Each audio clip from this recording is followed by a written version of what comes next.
Hello, my friends. Welcome to Talk to Me Tuesday for Tuesday, November 5th, 2024. This is Jennifer.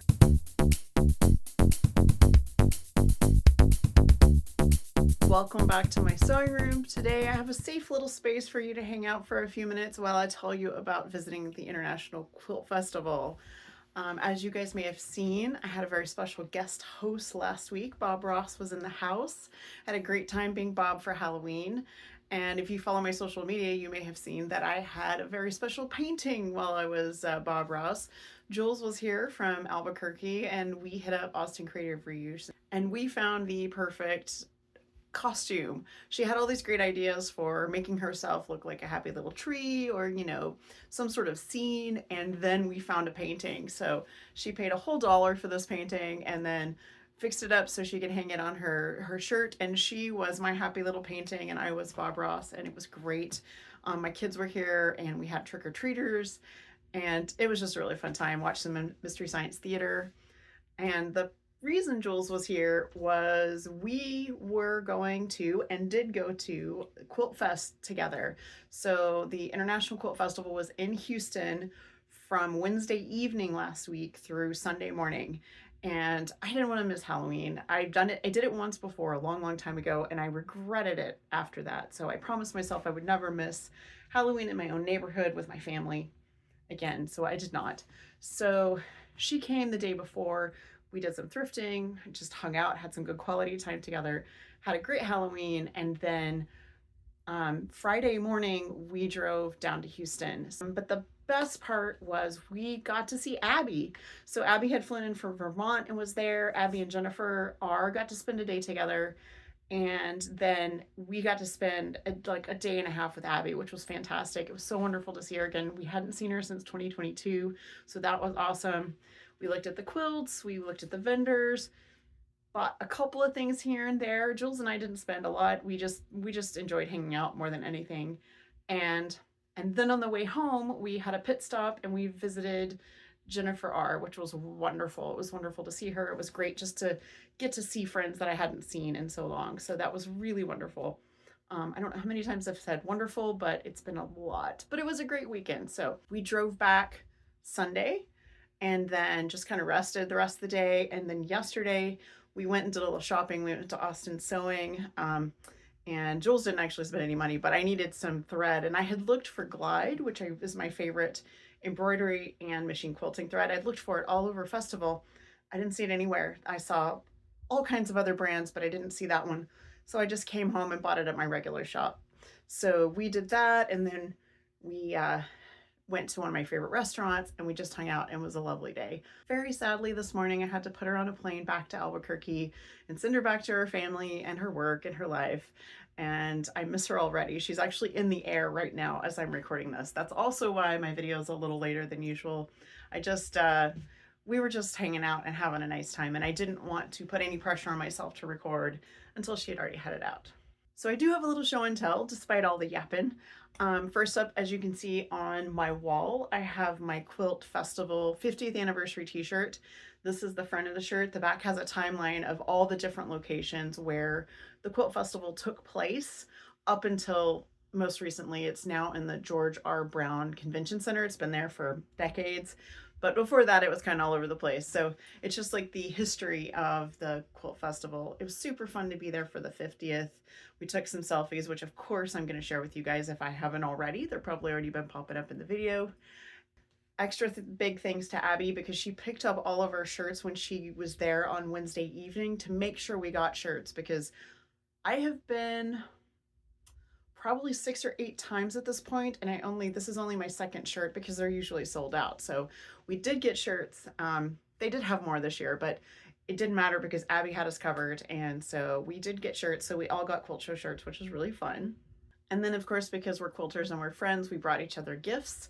I had already given Jules her gifts from Greece, but I had saved some things for gifts, and so Abby and Jennifer R. both got a little gift from me from Greece. And Abby brought each of us one of these, which is like this awesome little coaster she made to commemorate our time in Houston, which I really appreciate. I love stuff that's labeled because it just makes it extra special. and it's very similar. It's very similar to the design on the 50th anniversary shirt. Jules brought us the 2025, that's a real number, the 2025 Moda tea towel, which I haven't even opened yet. You know what? Let's take the label off so we can actually look at it. 2025 Moda towel. Isn't that beautiful? I love the colors. Fantastic. Just kind of muted, a little bit fall. I love these. So I joked with Jules, this is a calendar I don't have to change because I have a perpetual calendar she made me years and years ago, and I have a tendency to change it every other month. So this one is a whole year, and I love it. She also brought us this awesome ribbon, which says, I love you. So you can, it's almost like selvage, just for, you know, those crafty gifts you might want to make. So these were both beautiful. I also I dig this wooden spool. I thought that was super neat. I might find a place to put this in the room just so I can see it all the time because it's really cool. As I said before, we weren't really big spenders.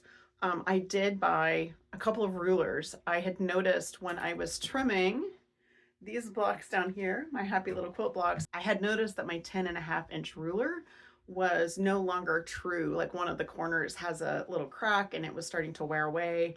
And once those corners start going, you're not making squares anymore. So I decided to go ahead and get myself a new one. So this is a brand new 10.5-inch Creative Grids. This is my favorite kind of ruler because I can see these numbers really well. And also these are non-slip. So I love the little non-slip just spots on the back. So I got a 10.5. And then I bought a 4.5, which I did not have before. So I had been doing a lot of the Talk to Me Tuesday blocks, like this one, a bunch of the other ones that you can't see were 9 patches made out of 4.5-inch squares. And I mean, trimming them up was fine, but it's so much easier when you have exactly the right size. So I went ahead and indulged and got myself a little 4.5-inch square. The only other thing I bought was a pin for my quilt show bag. I take this to my quilt shows, so if someone happens to see my bag with my name on it, they will know that it's me and they can say hi or whatever. It's worked a couple of times. I didn't have anyone approach me because of my bag this time, though I did have a kiddo tell me how much they loved my pins.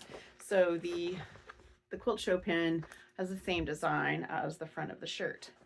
And then these are just I have other quilt show pins in here and like my university pin and just some other miscellaneous ones. This pocket, I need to make another one. The vinyl pocket is so if the backs come off, I don't lose the pin. I've never lost a single pin from this part of this bag. So I honestly need to just put another one like on the other side so that I can contain my pins and make sure they don't get lost when I go to quilt shows. So that was pretty much it. As far as purchases at the quilt show, everything else was just getting there and eating and that kind of stuff. I'll let Jules obviously show you what she got. We didn't record anything together. We were too busy just hanging out, and it was lovely. It was wonderful just to hang out. And the older we get, the more I want to see her. And, you know, we live in different states. And so the more we can get together, absolutely the better. I certainly want to show you the November Talk to Me Tuesday block of the month before I go.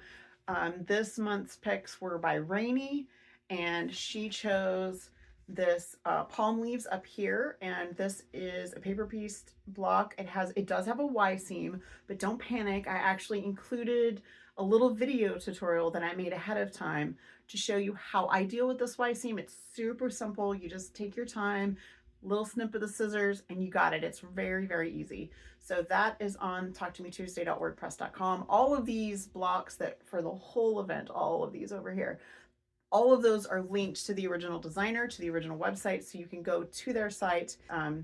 We're not resharing their patterns, we're sending you to their website. So that one is Quilter's Cash, and that was Rainey's pick, and this was also Rainey's pick. This is a Moda blockhead, and I think this one was called Fractured Rainbow. So this one and this one is strip piece, this one is paper piece, both of them. This one took me a little longer than this one, but they were both easy peasy. So we will be going through April. We're still going. This block of the month started late in the year, so we'll be going through April. I've been having a great time. I can't wait to make my next blocks. I can't wait to see how this is going. I have a couple layouts in mind that you guys won't see until next year, but Yeah, fun times, fun project. Take time to breathe today. If you haven't already, please vote. I voted early because I knew I was going to be out of town and I didn't want to stress out today. So, you guys, I love you. Have a wonderful week. Have a crafty week, and I'll see you next week. Bye.